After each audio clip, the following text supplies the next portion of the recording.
안녕하세요. 공학박사입니다. 오늘은 8월 19일 월요일이고요. 현지 시각 기준 16일 뉴욕 증시 해외 선물 시장 어떤 흐름이었는지 시황 정리 시작하겠습니다. 지난주 금요일 뉴욕 증시에서 주요 지수는 미 국채금리 하락세가 진정된 영향으로 일제히 상승했습니다.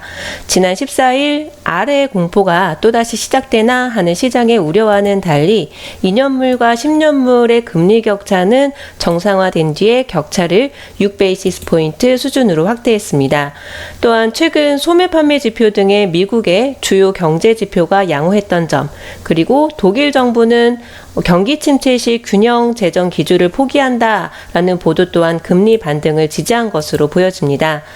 독일 정부의 균형 재정 기조를 포기한다는 건 쉽게 말해서 재정을 투입하겠다는 의미인 거겠죠.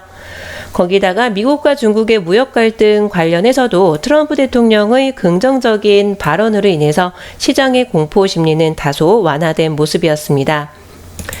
미국의 주요 기업 실적 발표도 이어졌었는데요. 주가 반등에 좀 힘을 보태진 것으로 보여집니다.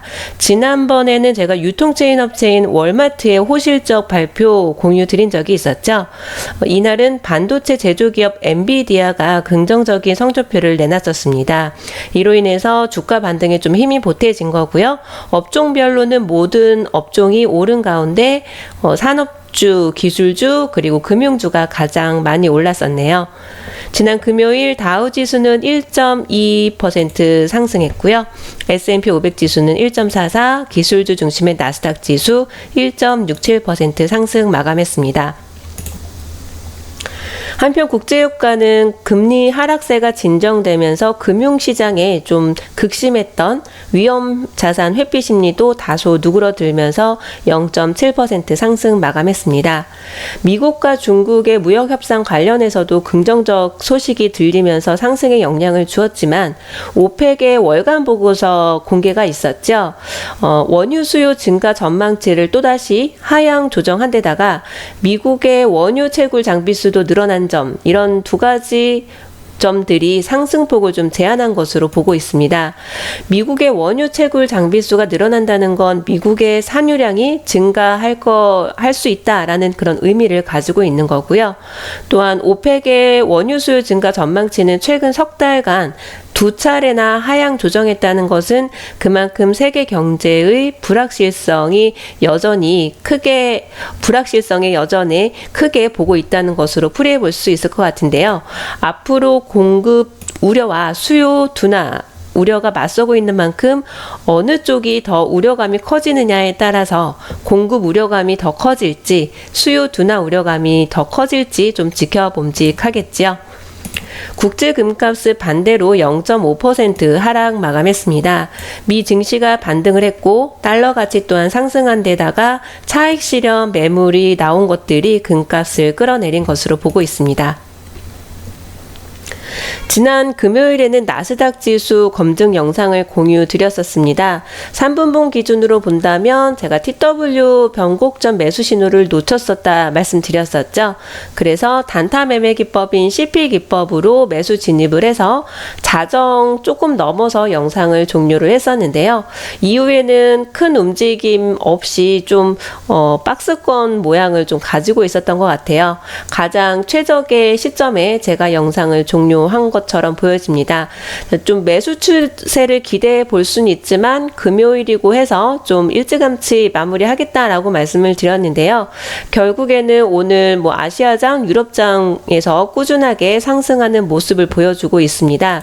그런데 지금 현재의 3분봉 시간봉 기준으로는 매수존, 매도존 모두 다 우상향을 동방향으로 향하고는 있지만 3분봉 기준으로 본다면 TV 매도 신호가 나온 상태이기 때문에 혹시라도 매수 진입을 한다 하더라도 아마도 좀 조정 구간에 눌림 구간에서 매수 진입을 하는 게 낫지 않을까 싶고요. 아직까지 매수 눌림 지점이라고는 보이지 않기 때문에 추후에 뉴욕 증시 개장 직전으로 다시 한번 차트를 좀 점검을 해볼 필요가 있을 것 같습니다.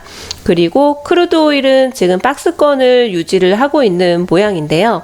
3분봉 기준으로 본다면 몇 시인가요? 6시, 7시에 갑자기 또 급등하는 모습을 보여주었어요. 만약에 크루드 오일 시간봉 기준으로라면 몇 시일까요?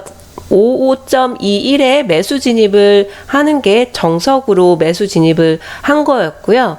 만약에 매수 진입을 6시에서 7시 사이에 매수 진입을 했다면 매도존을 뚫고 올라가느냐 아니냐가 여기에서는 조금 중요한 부분이 될 수가 있겠지요. 근데 지금 현재 시점으로는 CP 기법으로도 진입 신호가 없고 매수 진입 신호도 없고 아직까지는 매도 신호도 없는 상태이기 때문에 좀 더 지켜볼 필요가 있을 것 같습니다. 매도 신호라고 한다면 TV 매도 신호가 제일 먼저 나오겠죠. 그렇게 멀지 않은 곳에 있긴 한데요. 오늘 시황 정리 영상 종료하고 나서 가능한 시점이 되고 제가 공유를 드릴 수 있다면 영상 자료 남겨보도록 하겠습니다. 이번 주 시장에서는 무엇에 관심을 많이 갖게 될까요? 우선은 미국과 주요국의 국채금리 움직임을 좀 예의주시할 테고요. 미국과 중국의 무역협상 소식에 따른 변동성 장세도 시장에서는 준비를 하고 있을 겁니다. 지난 금요일 트럼프 대통령은 9월 무역협상 관련해서도 그리고 무역전쟁이 그리 오래가지 않을 것이다 라는 긍정적인 발언을 하긴 하지만 중국이 만약 보복을 하게 된다면 미국에서는 최종 단계의 조치를 할 수도 있다라는 위협적인 발언도 했던 만큼 긴장감은 여전히 유효하다고 할 수 있을 것 같습니다. 또한 미국이 화웨이의 그 미국 제품을 당국의 승인 없이 구매할 수 있도록 한 유예 조치 기한도 도래한 만큼 이 조치의 연장 여부는 내일이 되면 제가 시황 정리해서 공유 드릴 수 있겠네요. 90일이 아마 오늘 날짜가 마지막인 걸로 알고 있는데요. 이제 연장을 해줄 것이냐 아니냐에 따라서 앞으로의 미국과 중국의 무역 협상 관련 움직임에 좀 힌트가 될 수도 있지 않을까, 시장에서는 아마 그 부분을 염두에 두고 있을 것으로 보고 있습니다. 마지막으로 오타가 있는데요. 잭슨 홀입니다. 잭슨 홀 미팅이 있는데요. 이번 주에는 연간 심포지엄인 잭슨 홀 미팅이 예정되어 있습니다. 연준이 금리 정책과 관련해서 어떤 신호를 주게 될지 시장의 관심은 집중이 될 텐데요. 21일에는 7월 연준의 FOMC 의사록이 공개되고 파월 연준 의장은 23일 잭슨 홀 미팅에서 통화 정책의 과제라는 주제를 가지고 연설을 하게 됩니다. 지난 7월 금리 인하 이후 파월 연준 의장은 장기적인 금리 인하 사이클로 진입한 것은 아니야 라는 점을 분명히 하면서 시장에서 예상했던 것보다 좀 매파적이었어서 시장에 충격이 있었죠. 이번 잭슨홀 미팅에서의 관건은 최근 무역전쟁이 심화되었던 점과 금리 역전 상황들을 반영한 연설이 될지 여부가 좀 관건이 될 수 있을 것 같습니다. 지난 한 주간은 경기 침체 공포와 함께 진정도 되었지만 변동성장은 여전히 시장에서 우려하는 부분이 될 것이고요. 그리고 오늘 경제지표 발표 예정은 없습니다. 하지만 이번 주 후반에는 좀 굵직한 그런 이슈가 불거질 것이고요. 오늘 당장은 한국 시간으로 늦은 밤이 될지 아니면 새벽 2, 3시 이 시간대가 될지는 모르겠지만 미국과 중국과 관련해서 특히 이 화웨이와 관련된 어떤 이슈가 될 만한 것들이 있을지 없을지 내일 시황 정리하면서 한번 되짚어 보려고 합니다. 오늘은 한 주간을 시작하는 월요일입니다. 항상 원칙 매매해야 된다는 거 잊지 마시고요. 오늘도 성공 투자 응원하겠습니다. 감사합니다.